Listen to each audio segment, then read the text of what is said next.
Hola, ¿qué tal amigos ciclistas? En este video te voy a enseñar a corregir uno de los ruidos más tediosos, considero yo, al pedalear.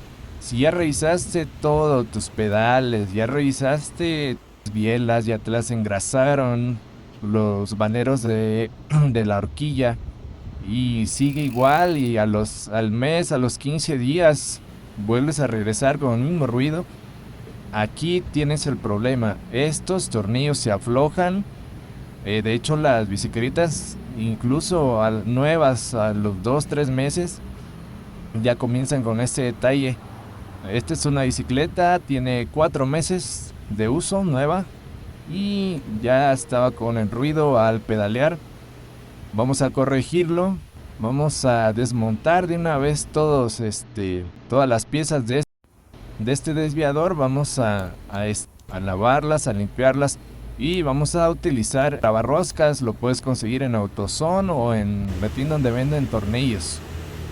Ya una vez puesto en la cuerda el trabarrosca, vamos a apretar bien. Si tienes un torquímetro, le pones 9 newton metros, y con eso ya lo puedes apretar, que quede bien ajustadito, no los vayas a barrer.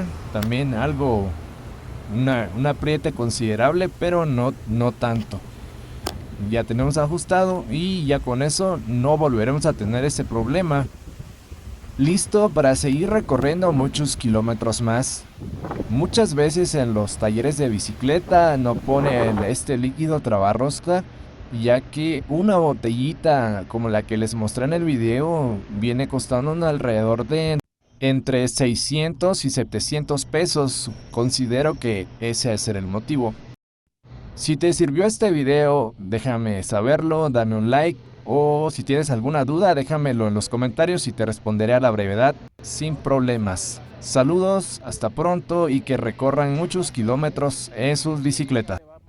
Que tengan un excelente día.